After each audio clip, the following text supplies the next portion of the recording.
the sixth day, and no one is thinking of this biblical reference. It's like the sixth day is the. No, I was rolling. You can keep going. It's a little Tommy Wiseau, though. Hello, everyone. If you're listening to this is the TB&J podcast. Come With me on. today are my co-hosts Troy Brittingham and Howdy. Sly Stallone. I'm Jeff. How you doing, Sly? You thought that was Sly Stallone. Wait. You who thought was that was Sly Stallone? This is Sly Stallone. Oh, no, that's Sly. I was doing Arnold Schwarzenegger. I literally get them confused in my head all the time. I'm Well, sorry. you're a Schwarzenegger. Never mind. You know. Oh, okay. Last of Us, episode 3. It's the gay one. TB&J! Because Bill and Frank, they're husband and husband. No, I figured it out. I put it together in my mind. Oh, you did? Oh Okay, no! cool. Fucking no shit. That. Now I get it. Yeah, that's what happened.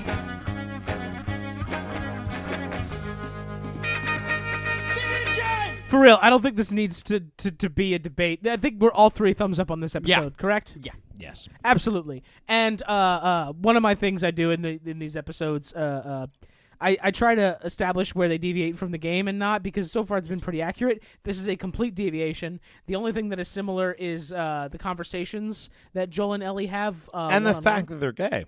And, well, Bill and Frank being gay together, that's terrific. And but their relationship was never like fully fleshed out Right. and explored in the game, as they explained behind the scenes in the after bit of the show. But when we encounter Bill and Frank in the game, Frank has been dead for Full spoilers, a everyone. time. Yeah, obviously full spoilers for the game up to this point. Go in the listen show. to our first 2 episodes. Yeah. But Bill is still alive, but Frank has been dead for quite a while as of the events of the game. And that is something that we miss out on in this adaptation, is the interaction between Bill and Ellie, because they have a pretty good dynamic between the two of them. They seem to get along really well in the game, and they go back and forth with little quips. And Bill never did like Joel, but he respected him as a survivor. It wasn't like Right. he would never call him his friend, but like, you can have my stuff because I'm dead, kind of a thing, which is exactly what happens. Right. But I'm so happy they really explored this relationship. They did a really, really, really good job. And I saw a tweet when I finished the show. It was like, damn, HBO really went, Joel needs a car. So they wrote an hour-long episode that made me cry. And it was the best hour of TV I've ever seen in my life. All right. So, Troy, you're a robot. Yeah. Did you cry? 100% from strawberries onward. Okay. Fine. Oh, I was crying before that point, but yeah. Okay. No.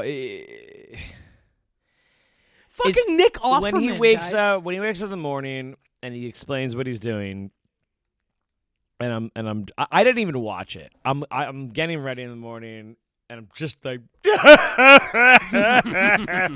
like I hear what's happening. I got my earbuds in. I'm watching on my phone, as I usually do at 4:30 in the morning or whatever.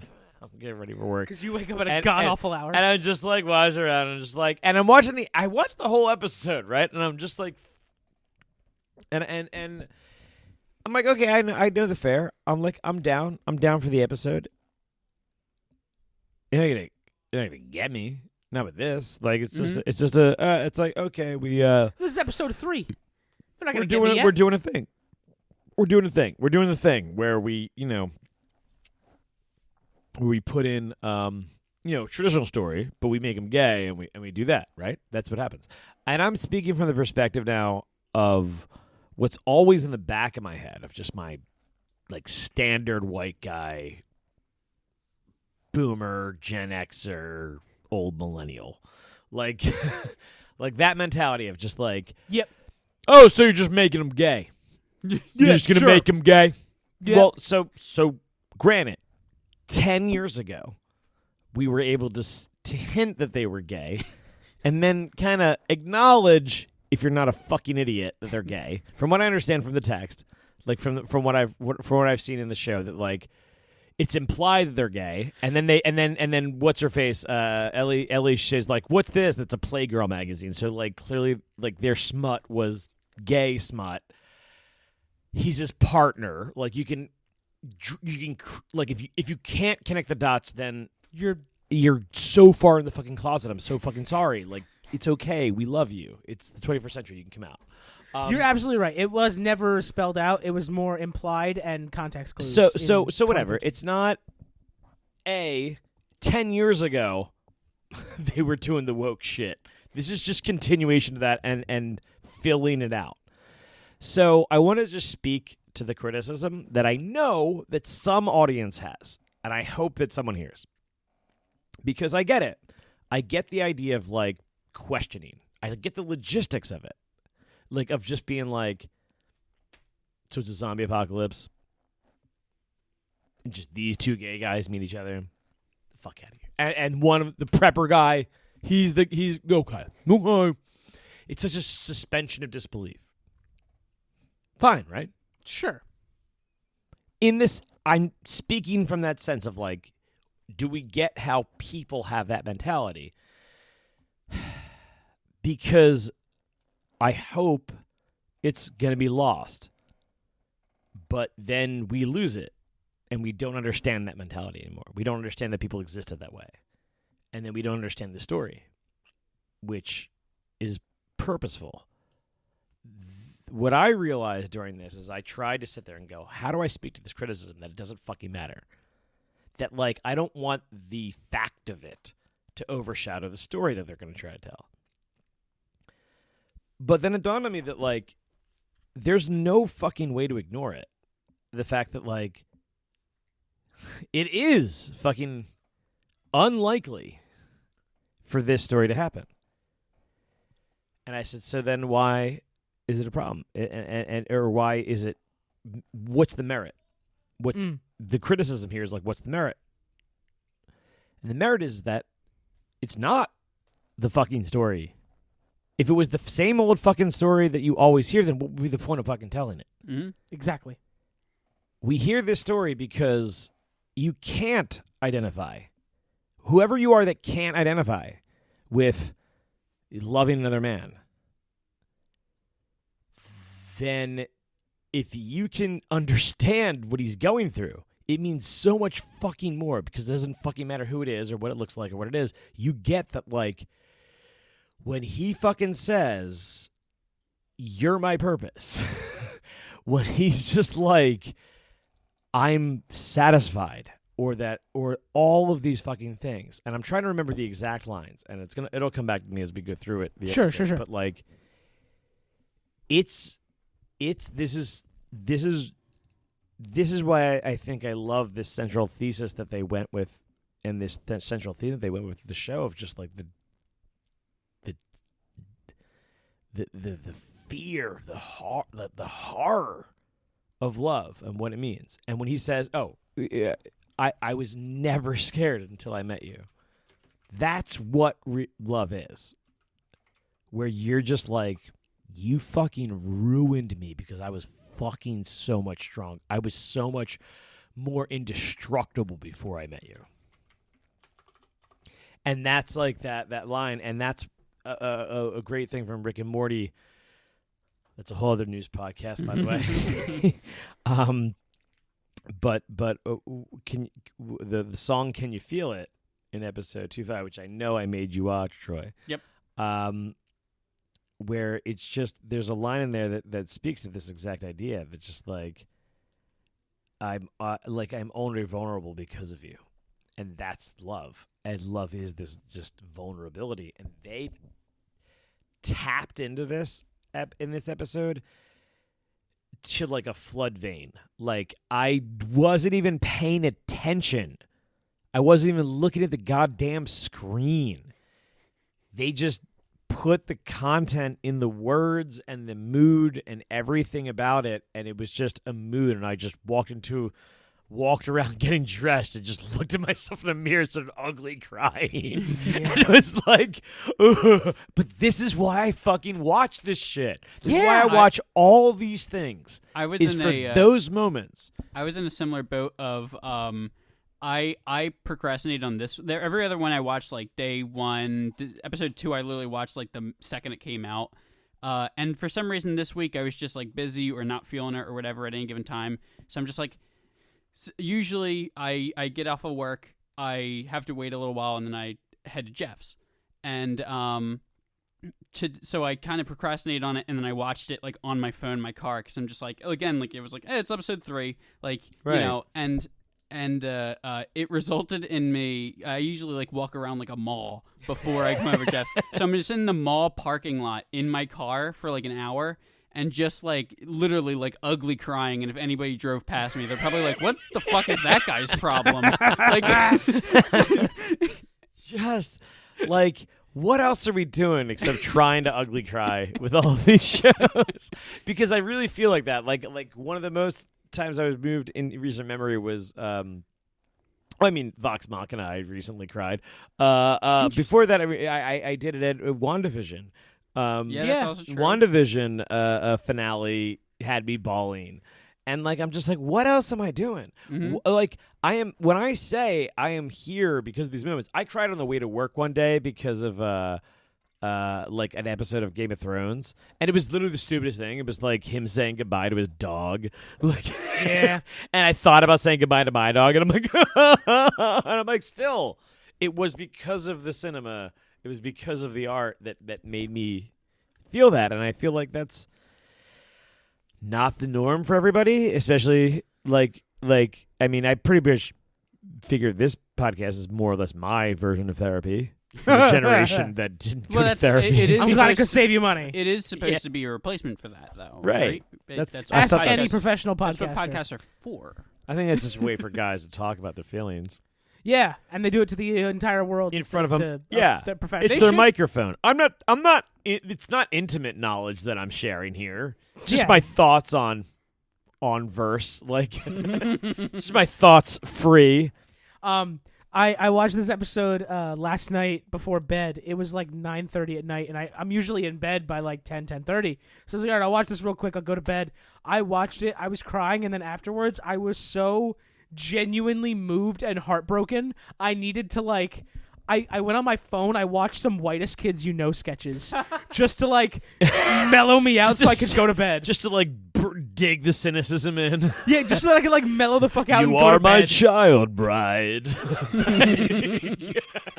There's cum everywhere. No, but like I really needed to like mellow the fuck out so I could go to bed and not just like He wants to grape you in the mouth. what's wrong about that? Where does your mind go? He's made of grapes. He wants to deliver a tasty juice product. He's a grapist. He's a grape. You call him the grapist. He's like, how fucking Whitest Kid You Know? I love. I you. literally watched one where it was like the fucking Nixon assassination attempt, and the guy was talking about The Exorcist, and he was like, "That movie scared me so much I couldn't watch a little girl sleep in bed for months." And I was like, "There's layers to that joke." I fucking love Trevor Noah. Oh, Rest in peace, you fucking sexual despot. you non-entity anymore.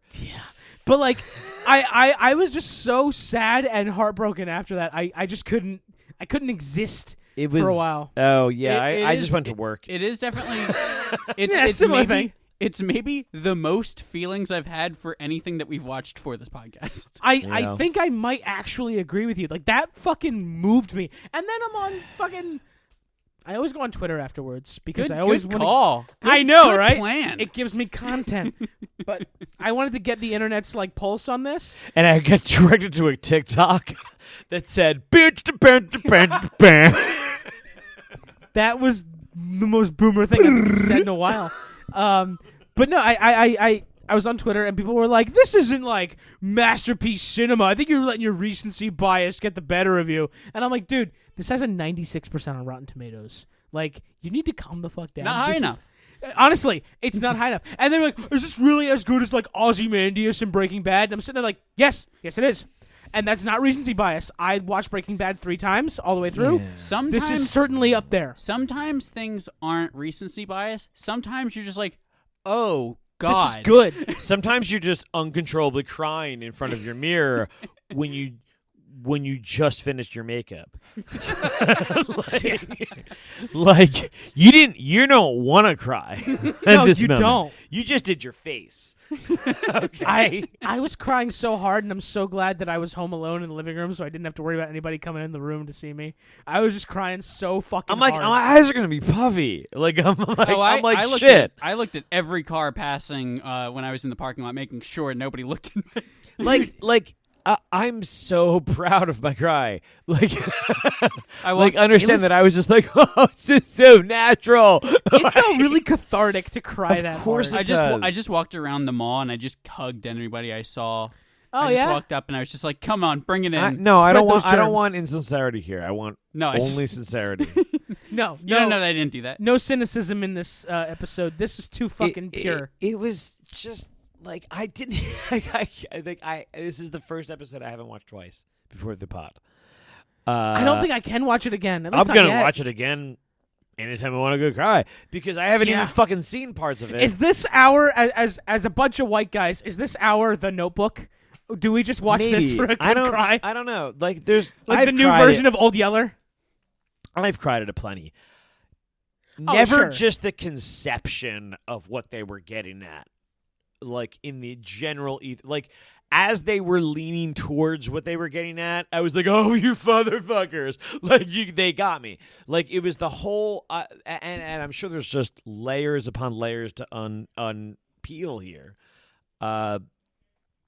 That like I'm just because there's no way you're doing that. What I'm saying happened without music, without the acting, without the script, without like all the layers of what went into this. But yeah, it weighs heavily on the fact that Nick Offerman and this guy was in James.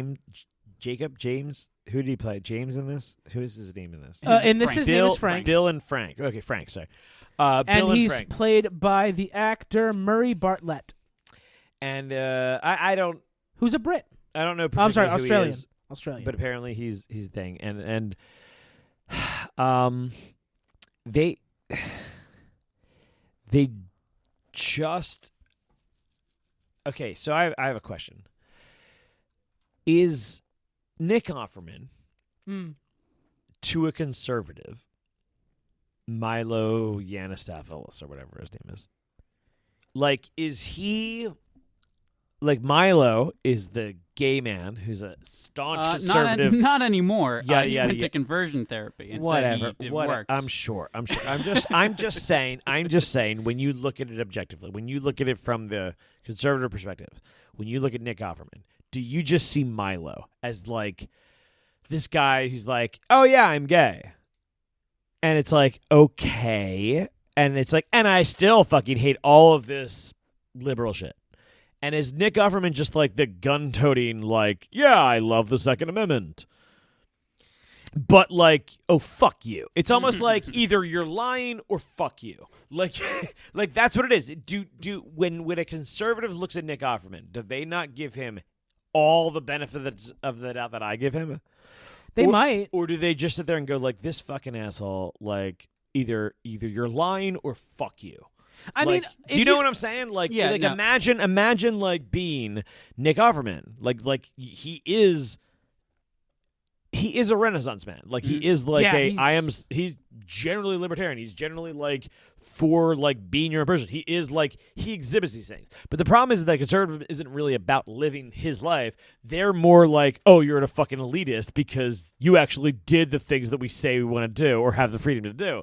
And it's like, yeah, actually do it or realize the fact that like most of us are lazy pieces of bullshit, and the Nick Offermans are fucking rare, and they're goddamn national treasures. Okay? Yes. And I feel like if I were president, I would run on one issue. When America has a national treasure, we fucking acknowledge it for real. We put him on fucking coins. Nick Offerman, you're on a coin. All right? Who else? Betty White, you're on a White. fucking coin. Okay? Because you're America. You're America. That's why. All right. I just And want to. rant it. You fucking jackboot motherfucks. You said Offerman is libertarian. I want to go back on that for just like 10 seconds. He's actually. I don't mean he's actually libertarian. He's No, not no. an idiot. He isn't. He says, while I admire the philosophy, I think it's proven to be ineffectual in actual governance. So no, I'm not. I'm a free-thinking American. And I'm just like, that is fucking amazing. He's so well-spoken. And he's so I'm good a at everything. free-thinking American. He's He's fucking done I don't theater. use a He's done computer stand-up, because I don't believe them, Lemon. acting, woodworking. This man is just a fucking... I work with my wood. I wouldn't call me a woodworker. That's weird. Yeah. I don't like the way you said that. I don't like the way you said that. I don't enjoy that. But no, this fucking episode was just... This episode of TV makes it all worth it. Like all the slog we've watched in the last 2 years. So I'm actually going off a pretty big high right now. The last like big sources of media I've seen recently in a row is I went to go to the theaters twice, and I saw Puss in Boots 2, which for some reason is fucking good. So I saw they put Everything Everywhere All at Once back in theaters, and that's incredible. And then I watched this, and I was just like, no, actually, media isn't the same dribble over and over again. It's actually all of it's pretty good. And as soon as I watch like the next episode of like Velma or something like that, I'll be like, oh, actually, no, it's all bad again. Yeah. But right now, I'm riding on the high Please. of 3 good things in a row. Don't hurt yourself like that. Don't watch Velma. Seek help. I'm here for you if you need me. Troy. I guess when I accidentally see like some random DC movie in theaters or whatever that I know I'm gonna actually watch. Yeah, we do a film review podcast. We're gonna have to watch everything. Yeah, stop watching the Moon Knights of the world and get on this shit. No, you know what, though? We have phenomenal luck this time of year. Mm-hmm. Our best shit comes out right now. Mm-hmm. Yeah. Peacemaker is this time last year. Yeah. Last of Us is now. Were we podcasting before that? We were, yes. What were we doing? This podcast turned 3 years old recently. But were we? But I don't we think I was. did I don't think I was here. Cats. This is 3. Did we do? Oh, we did do. Wait, 22. What did we do in 21? We- this is WandaVision, isn't it? Yes. WandaVision was a little bit later in the year. WandaVision was like February, end of Was it January. really? It's I thought it literally was right later now. than that. Like we are Interesting. WandaVision this time of year. Cried. All right, we did Peacemaker here. I think I cried. I at least cried at the fucking vigilante scene in episode 5. Mm-hmm. And if you haven't seen that, go back to our Go back listen. and watch Peacemaker and listen to our Watch the coverage. best fucking racist speech of all time. You bunch of sister fuckers or mother. That was a great fucking speech. I remember I found the script. I delivered it word for word. No, this fucking episode of Last of Us just fucking blew me the way. Another thing is, every time they end up doing like gay anything on TV and movies or anything, I feel like they always lean into like a few things where it's either like too sort of like you look at them and you're like, yeah, there's like gay guys. Like very like kind of like made up like the stereotype I of know gay I'm guys. not the type. Yeah. Right? No, but or they do like lesbians, and like that's obviously like representation matters Right, and everything. right. But it's like that's like a thing where it's like, yeah, Oh, this it's is so more much- palatable. It's to so the- much right. It's so much the- easier. mhm. It's so much easier. Lesbianism is so much easier to kind of convey and do and accept and believe. This And to have two that's just pretty masculine and that's just dudes. because women are prettier. hmm Like you're like, yeah, I fucking get it. when they are in bed naked, and I'm like, oh, these are both hairy ass masculine dudes. Yeah. Like I'm like, oh yeah, like this is a thing that doesn't everything. I knew I was Nick Offerman in this relationship. when I'm excited to see where when this they're goes. when they're just like, take a shower. Well, yeah, Frank tells Bill, "Go take a shower." Go Bill." take a shower. Like, okay. And he's just, yeah. Okay. Dude, And then he just kind of like meekly gets into bed like this. And Nick Offerman is an attractive man. And it's like they try to hide it with his, what like burliness and this stuff. I'm just like, but fuck you. Like, there's no way that you're not into that. But he meekly goes to the bed, and it's just like, it's so adorable. And then did you see him fucking shiver when Frank kissed him the first time? the way That was some incredible acting. He's a good actor. He's always been a good Holy actor. fucking The shit! rest of the show is gonna look like shit now. It's been super It's good up until now. really tough. I Yeah, don't it's gonna think be it is. I tough. think it just goes better. I don't know if See, it here's gets the thing. better, Here's but the yeah, thing. it's gonna be good. It's gonna be very good. I am very okay. I am very okay with them continuing to slowly, like the game, just give you only what is in the cutscenes of these two, of our two Last of Us, Ellie and Joel. Yeah. And just fill everything else out with vignettes. Like, I am 100%. Like, what other show have you wanted about zombies that isn't just like, I want the. And if you all I want is the good. Like, this is an episode where just like, I didn't need to know these characters forever in order to care about them and do this. I just needed bring on fucking Kang. What's his fucking name?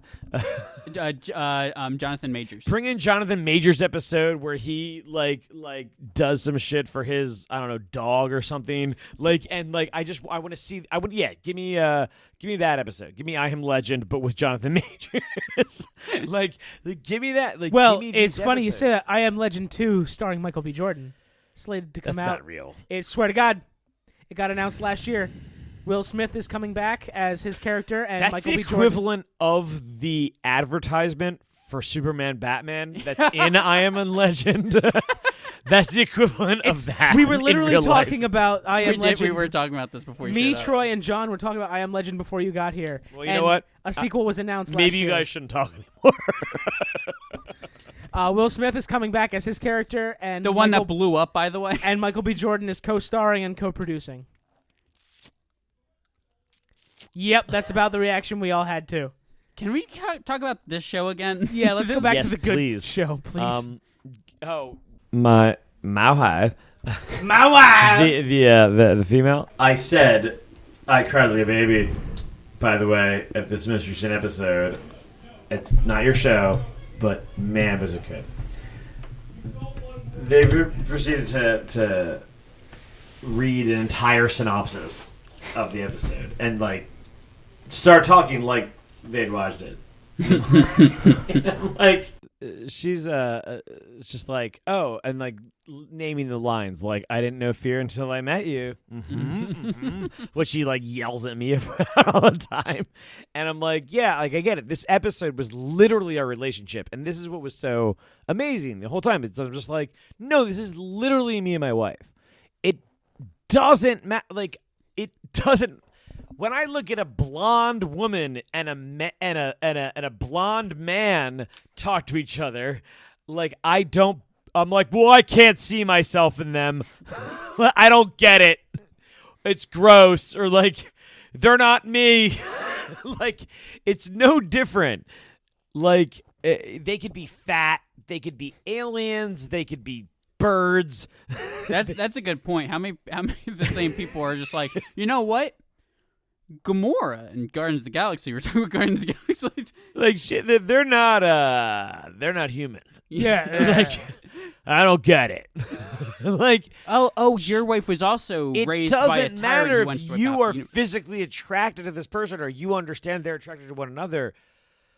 Do you hear what they're fucking saying to each other? Like, do you hear like his giddy fucking laugh at strawberries? Like, ooh, like, tell me you wouldn't fucking gosh at strawberries, and you're just And then they go, fucking they wrong. kiss, they start laying down, and Oh, and he's like, and Frank's not like, on "Not the on the strawberries. strawberries." And I'm like, yep, I'm Bill. Yeah. I'm Bill. And I was like, whoa, am I Frank in this? No, I was constantly retold that I was Bill. This play, like the you have that bunker where you have all those guns. right. which is why when the world ends, we're going to Dee's house. I don't know if he'll let us in. I mean, he won't have to let us in because we'll just come in. I think we may have to. Well, you know. it connects as lube. What? I don't think you and Moving on. I don't think you and I have ever been on the same page more, Troy, than just when we looked at don't him know and we what that just meant. what? As he drains his flask over there. Moving on. Moving on. This is an amazing it's gonna keep episode. me up All right, at night. all right, but there's a lot of Bill and Ellie in this. Actually, believe it or not, Joel and Ellie. half of this episode is Joel and Ellie. That's true. Yeah, I did Half say he of finished it. his flask. Honestly, almost half of it is Yeah. Bill and Ellie. It begins with them seeing Joel the mass and grave, and we get the flashback of like how the military was just killing groups of people. No, that he didn't has a fit. little grave for Tess. He has a little rock Oh yeah, at the side of the river. Pilot. That's how the episode opens. He makes that little like. I liked how it showed him that little effigy. mourning in his own way. He's also still cleaning his wounds. Yeah, which on I his mean, hand. that's pretty realistic to wound recovery. I just think it's funny that he said they'll heal fast in the previous episode. He's not Wolverine. I'm just saying he's still Yeah. like the wounds don't heal fast is what is. Yeah. I think again, just the visual storytelling of the show mixing with it is really in depth. I did have a note at the beginning of this that I immediately threw out when the rest of the episode happened. It felt like a movie, didn't it? Yeah, 100%. But I watched a thing that I've noticed recently is when things start going to like the real tropey territory of just like I thought this episode would start off and it's just like, oh, he blames her for all the test stuff, and then they're gonna be grumpy throughout the entire thing, and at the end they're gonna be like, actually, it wasn't your fault. They address it immediately. And like the way that they do it, like the conversation they have, and just like the little like nod he gives, like, yeah, you're right, and like you can still he's like still kind of like I do still kind of feel this way, but like they do it really efficiently and allow. It's just efficient storytelling. Like she says, I don't. Like, I saw that. I don't want to apologize. I saw that scene. I was alone in my car, and I went, "Oh fuck, this is a good show," out loud. And then immediately the rest of the episode happened. I went, "Oh no, that show sucked. That previous episode." Yeah. Well, they did a like a Martin 3-step reveal with like they finally like outright explained for the noob dude here that doesn't get shit. That says, like, it was in the flour and the sugar, and some of us didn't get it because we were on things like Atkins diet. See episode 1. Yeah. Like, they basically just spelled out the entire, like, feature for it. That was good, and I'm glad that they do that because I'm just like, good, it's episode 3. You explained it for 3 episodes. If you're cool, you got it by the second. If you're like, oh...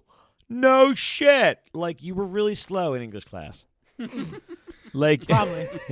Like, you're really slow. I do like that it doesn't. It's okay. Become, You're a good person. I do like that doesn't You get it become now. a facet. Why do you keep looking at me? No, it's great that it doesn't become a facet of the show because, like, I remember Walking Dead for seasons. It was like, where does it come from? How did we get this way? And Last of Us is like, no, here it is. And that's how it is, and blah, blah, blah. We're done. Yeah, actually, no one cares. Yep, no one cares. That's the answer, and we're moving on. We're done. Cordyceps. Yeah. Cordyceps. Like, that's just it, and we're done, and we're moved past it. And I'm like, wow, that was great. So, yeah. So they have the also scene where, again, a lot of efficient, smart storytelling that shows you that they're thinking about things, and they give the littlest amount of time to just thinking through a scene. When she goes down to this little finding, she finds her tampons in. Yeah, the basement. But just the little detail of her just making an escape route. Mm-hmm. Yep, she got that garbage can upright. It's a little scene. It takes you 3 seconds, and it does a hell of a lot to just tell the story of what you need to do. My balls were retracted into me the whole time she was in there. I was so fucking scared for her. So and then there is one, but it's so trapped. she goes in there, and then you have this scene that I felt in this episode felt unnecessary. So I looked at it more in my head. It was like, what is this about? When she comes across I hear that these are called stalkers. They are in between the phase of a infected and a clicker. Could be. I don't know exactly how they're approaching them so far. If it is stalkers, they're called like they have the stalks coming out. That's a good way of putting it. Either way, these ones are creepy to me because they look like very realistic fungus growing, like mushroom. Mm-hmm. Like they look like very props to the prop department. Yeah, and these are insane looking. And this scene they focus in on her fascination, so it tells a lot of character building for Ellie. But then I'm like, well, what does it belong in this episode? Does it belong? Is it just that? And I'm like, does it have a broader thing? Like, is there an exception here? Like, she's asked him about like him killing, and then I think to myself, like, she has that one scene where she gets the knife and before she kills him, she slices the eye. That was where she said and mentioned the scar from Joel. You have a scar on your face, and she like recreates that essentially on Joel. Okay. Yeah, I This again just refeeds my theory. Because I'm like, well, she kills the thing, right? Why would she kill if my theory about her being some hive queen, right, is there? Then, like, what is it? Because she's just like, well, fuck you. She's like, fuck this thing. You got trapped. You're fucking weak. Yeah. Like, I don't care about you. Like, so if you want to, why would she kill it? Because of that. But she also wants to, like, she doesn't know what it's like to kill, to like actively kill. Like I think that's what it's like. She wants this gun. Like it keeps going back on me to be like, oh fuck. When you if you look back on everything that's going on with the mentality of like, oh, she's fucking in like the big bad. I don't know. Now the big bad's got an M9. Yeah, like everything kind of builds. I think works that way. So I'm waiting for a moment where it like doesn't track. And I was like seeing this scene. And I'm like, well, why would she kill the thing? And I'm like, oh, because this thing's fucking trapped and pathetic. And she was like, oh, it made perfect sense. It was even better. That's one theory. That's fair. I hope I'm wrong. I do hope I'm wrong. Like, you are right about the zombies, though. So when the first infections, like the ones that we saw that killed Tess, those are runners because they're still fast, they're still agile. Then they evolve into the stalkers, like we saw that was trapped.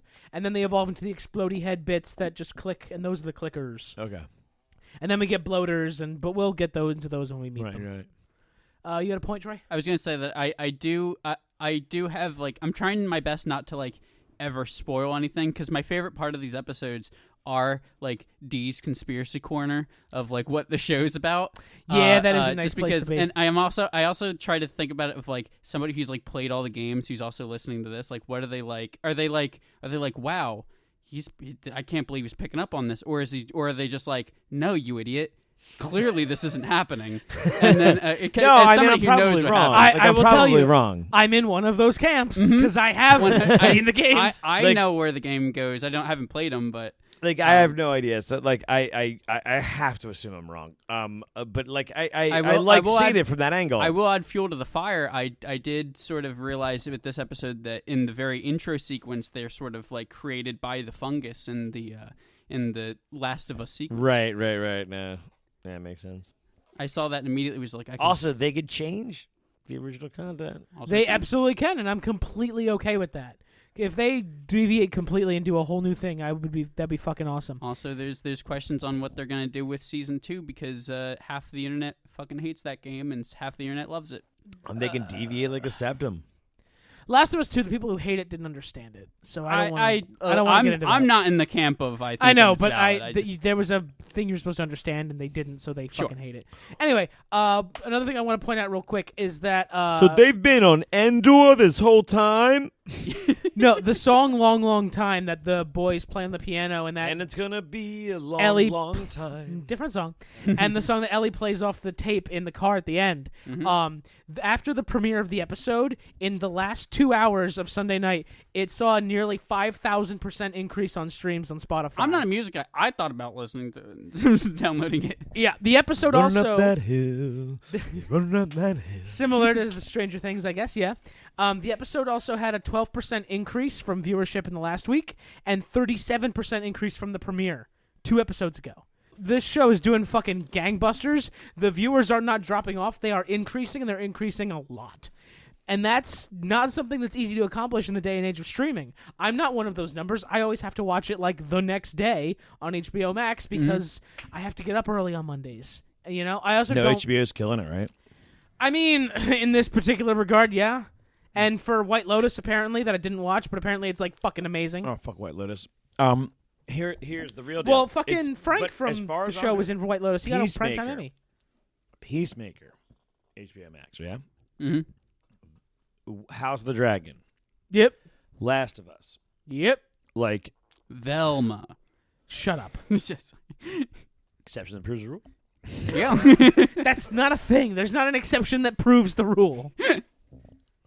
But no, I'm really excited to see where they go with the rest of this show. I hope that this season stays true to the game. I hope they deviate for next season. I really want them to change it up and do their own thing for season 2. Is it mostly because you don't want to hear people fucking bitch and moan through season 2? Mostly, yes, and season 2 has a weird opening that I don't think would play well.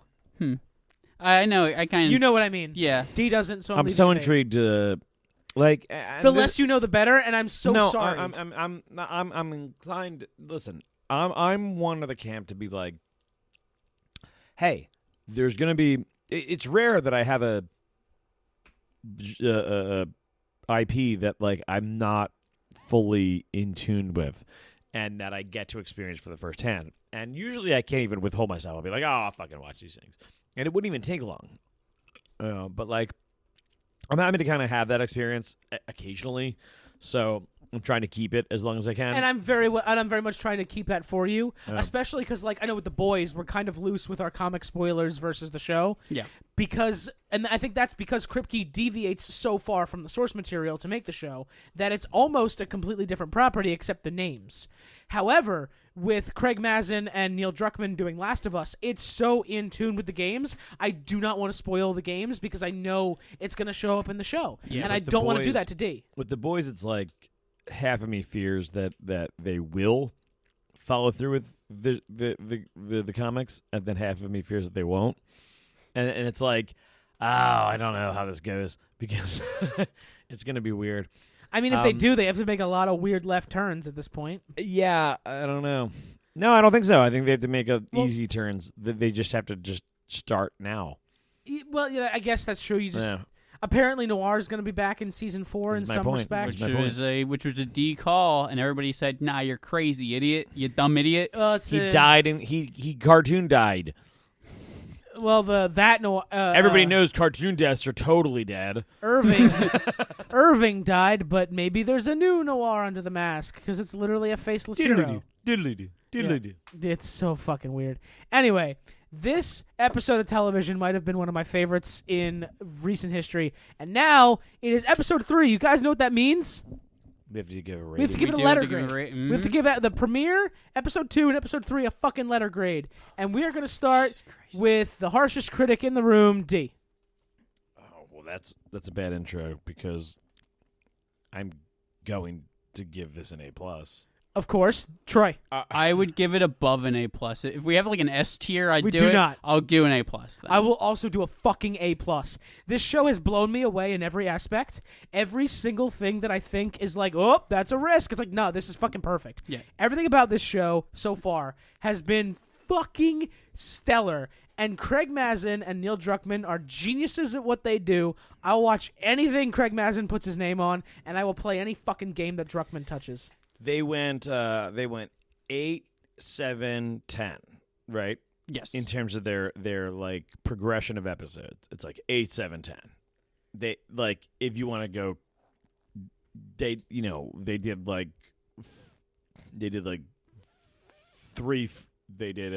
4, 3, 4.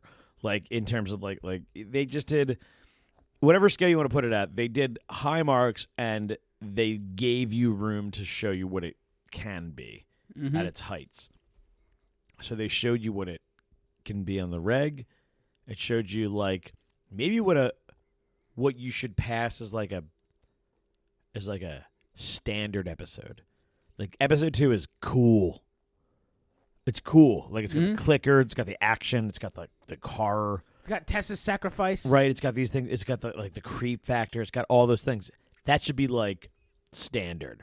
Episode 1 is like a mixed bag of like emotion and this. Yeah. Could you fucking imagine if 2 is the worst episode of this series? That'd be fucking incredible. Well, no, I don't think of it like worst. Think of it as like a standard like world building storytelling, like plot. Like episode 1 is world building, episode 2 is plot, episode 3 is like emotion, is like what you're there for. Like, by episode 3, you have built a world where this story can exist, and it can hit you. And if that's the levels of stuff where it's like you have those 3 elements, I've said before, it has a really interesting thematic like pulse between it that they are just like knocking out of the park. And I am not noting anything that's wrong with it. I am feeling things. I am emotive. Mm-hmm. It's everything I want out of cinema. We usually try to be like, okay, what are our negatives? I really don't think I could have done it for this episode. I would have been like, the lighting in the one scene was a little off. Like, it's not. Yeah, there's not much. The Mortal Kombat. Oh yeah, I forgot that there's a Mortal Kombat reference in this episode. Yeah, it's fucking. That's one of the things I from earlier. That's a conversation they have about that, and her talking about Melina's fatality. Mm-hmm. That's word for word from the game. And then the conversation they have at the end about him giving her the rules and her repeating back what you say goes. That's also word for word from the game. I was like, oh yeah, cool, a Mortal Kombat thing. And Mortal Kombat 2 is the best of the 3 arcade games. Everybody who thinks Ultimate Mortal Kombat 3 is the best is you're wrong. You're wrong. It's So wait, one of the most. that It's one of the dialogue- most popular. That dialogue is there because that's really good dialogue. It is. Yeah, that's directly to from the game. say like it's such a. It's showing not telling. It's classic showing not telling. It's like the textbook example of saying, repeat what I say. And she's supposed to just repeat back what you know. What did he say to repeat back? Like I say something, you do it. Yeah. Repeat it. She's supposed to just say, you say something, I do it. And she goes, what you say goes. And it's it's repeating the message back, but not what he said to do. It's the merit of the law and not which the is letter that, of the law. which repeats on itself and creates an infinity loop of you did what I said, but you didn't do what I said. You did what I said, but you didn't. And this irony of like that is what complexity is. That is writing at its purest. In its simplest back and forth dialogue, you capture the complexity of language and expression and humanity, the depth of people to be like, I will follow you. I'm still rebellious. Yep. And I don't trust you. Like, and there's layers to what I'm saying. That's it. That's what we're here for. Yep. And then the outfit change in Bill's house. Now they look a lot more like their game counterparts. Joel's got the green check shirt. Ellie's got the red T-shirt with the long sleeve underneath. And they look straight off the box art of the game. It's just fucking chef's kiss all around. What do you think of the letter? I'll give a criticism. Okay. The letter that Bill wrote to Joel, his little suicide note with the car key. A little heavy-handed. You think so? I mean, Joel, what you got to do is you got to find someone to protect. oh yeah. No. That makes sense. Yeah. That's what we're here for. It did feel like Bill Joel, was. if it's not Tess, maybe if you found a little girl to protect that could save the world, maybe. Yeah, maybe. That would be someone to protect. That would be someone to protect. That would be the only thing they could add to it that would make it more heavy-handed. But yeah, that was the issue. Yeah, it was. That's my sole complaint. All right. It was a little heavy-handed, but it did remind Joel of his failure to save Tess. I still cried through it because the rest of the episode just had me prepped for it. I would take a heavy hand job. Oh. And then the camera like zooms back out through the open window. You know their dead bodies are right behind the camera. I was 100% like, don't even show them. Just do or are they alive? They never actually get in there, and we never see their bodies. They're definitely not alive. There's a post-credit scene of them just looking out the thing and just like fucking I idiots. love the idea that he's like, no, He's fuck going off on a this. conspiracy theory again. I drugged you. I asked for just enough to knock you out, and I took you away. I just downed a bottle of wine. There was no drugs in there. I waited till you passed out, and I got you some help. We found a cure in Baltimore. You found a cure for ALS. Yep. Cool. They had it. It actually made from the fungus. Oh, shit. Oh. Now he is half clicker, They can live happily clicker after. but they're both. Now they make out with their tentacles, Hot. and I guess you got to revise your version of love. I guess so. Anyway, I don't think I have anything else to say about Yeah, this that's episode. probably There. as far as we can go with that. Yeah, this episode is a wrap There, I for us. ruined it. Fucking A+ all around to Last of Us so far. I'm very excited to see what else they have to go.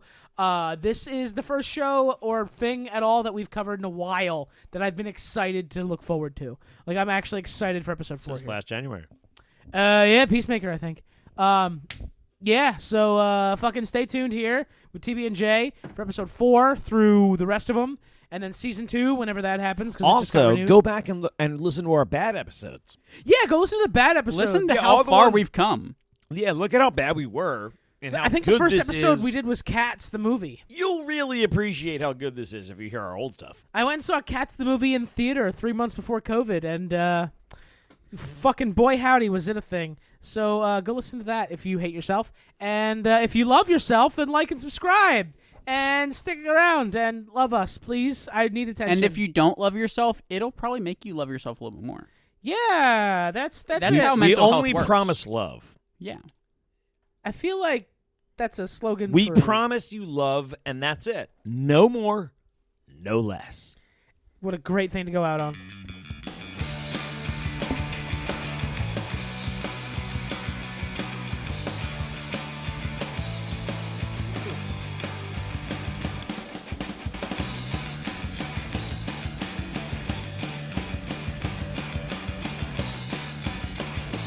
Holy shit, I just saw the time. It is way past my bedtime.